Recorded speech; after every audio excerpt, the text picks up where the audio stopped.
भूत प्रेत की कहानियाँ पढ़ने और सुनने में तो बहुत रोमांचक लगती है, लेकिन ज़रा सोचिए, अगर ऐसे ही कुछ वास्तव में आपके साथ घटित होने लगे तो क्या आप उसे रोमांचित कहेंगे या डर के मारे थर-थर कांपने लगेंगे? किसी परलौकिक शक्ति या प्रेत आत्मा का आसपास होने का एहसास भी शरीर में एक अजब सी सिरहन पैदा कर देता है। तो ऐसे में जाहिर सी बात है, जब आपका सामना ऐसे किसी ताकत से हो जाएगा तो आपका रोमांचक वहीं दम तोड़ देगा। वैसे तो कहने को बहुत सी ऐसी जगहें हैं जहां यह माना जाता है कि आत्माओं का वास है। कोई वीरान और अकेला घर हो या एक लंबे समय से खाली पड़ी इमारत। इसके अलावा वह स्थान जहां किसी दुर्घटना की वजह से भी किसी की जान गई हो, उसे भी हम योग्य नहीं मानते हैं कि हम वहां जाएं, क्योंकि जिन लोगों की जान दुर्घटना में जाती है उनकी आत्मा को मुक्ति नहीं मिलती और वे भटकते रहते हैं। कहने को तो बहुत सी जगहें हॉन्टेड या भूता कहा जा सकता है, जहां प्रमाणिक तौर पर कहा जा सकता है कि उस स्थान में कुछ न कुछ गड़बड़ तो ज़रूर है, और वह स्थान है राजस्थान स्थित भानगढ़ किला। यह वह स्थान है जिसे पुरातत्व वैज्ञानिकों ने सामान्य नहीं माना है।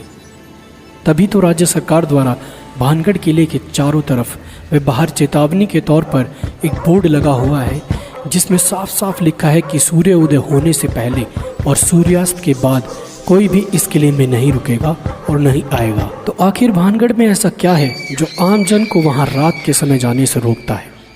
अगर कुछ है तो उसके पीछे क्या कारण है? हालांकि कोई भी पुख्ता तौर पर वहां घटने वाली दुर्घटना का कारण नहीं बता पाया, लेकिन स्थानीय लोगों के बीच प्रचलित है कुछ कहानियां जो साबित करती है कि वहां कुछ ना कुछ तो ज़रूर हो सकता है। लोगों का मानना है कि बहुत समय पहले इस स्थान पर रत्नावती नाम की बहुत सुंदर राजकुमारी रहती थी, जिस पर काला जादू करने वाले तांत्रिक की कुदृष्टि थी। तांत्रिक ने अपने जादू से राजकुमारी को वश में करके उसका शारीरिक शोषण किया, लेकिन एक दुर्घटना के चलते उस तांत्रिक की मृत्यु हो गई और आज भी उस तांत्रिक की आत्मा वहाँ भटकती रहती है। तांत्रिक के श्राप के अनुसार वह स्थान कभी भी बच नहीं सका। वहाँ रहने वाले लोगों की मृत्यु हो जाती है, लेकिन उनकी आत्मा को मुक्ति नहीं मिलती है। प्रचलित कहानी के अनुसार सिंधु देवड़ा महल के पास स्थित पहाड़ पर तांत्रिक क्रियाएं करता था। वह रानी रत्नावती के रूप पर आसक्त था। एक दिन भानगढ़ के बाजार में उसने देखा कि रानी की एक दासी रानी के लिए केश तेल लेने आई है। सिंधु देवड़ा ने उस तेल को अभिमंत्रित कर दिया कि वह तेल जिस पर भी लगेगा उससे वह तेल उसके पास ले आएगा। कहते हैं कि रानी ने जब तेल को देखा तो वह समझ गई कि यह तेल सिंधु सेवड़ा द्वारा अभिमंत्रित है। तो कहते हैं कि रानी भी बहुत सिद्ध थी, इसलिए उसने पहचान कर ली और दासी से उस तेल को तुरंत फेंक देने को कहा। दासी ने उस तेल को एक चट्टान पर गिरा दिया।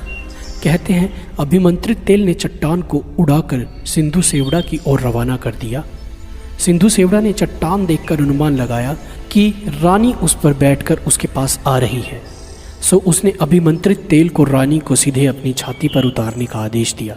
जब चट्टान पास आई तब तांत्रिक को असलियत पता चली, तो उसने आनन फानन में चट्टान उसके ऊपर गिरने से पहले भानगढ़ नगर उजड़ने का श्राप दे दिया और खुद चट्टान के नीचे दबकर मर गया।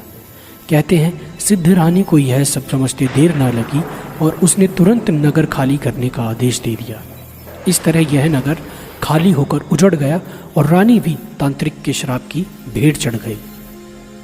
तो कितनी सच्चाई है इस कहानी में? इस कहानी में कितनी सच्चाई है इसके बारे में इस बात से ही जाना जा सकता है कि जनश्रुतियों में भानगढ़ के लिए प्रचलित कहानी में कई लोग रत्नावती को राजकुमारी तो कई लोग रानी बताते हैं।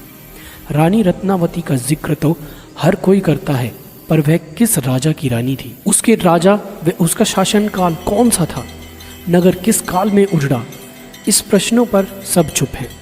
अक्सर लोग इस नगर व किले को 400 वर्ष पहले उजड़ा बताते हैं, पर किले में मिले विभिन्न राजाओं के शिलालेखों की तारीख देखने के बाद उसके उजड़ने की समय सीमा काफ़ी कम हो जाती है। पर बहरहाल बात चाहे जो भी हो, इस फोर्ट को या इस भानगढ़ के किले को अब भी लोग सबसे ज़्यादा डरावना मानते हैं, या कह सकते हैं कि भारत का सबसे प्राचीन स्थान जो भी है जिसमें भूतों का निवास होने की पूरी आशंका या जहां भूत विराज करते हैं, वो भानगढ़ का किला ही है।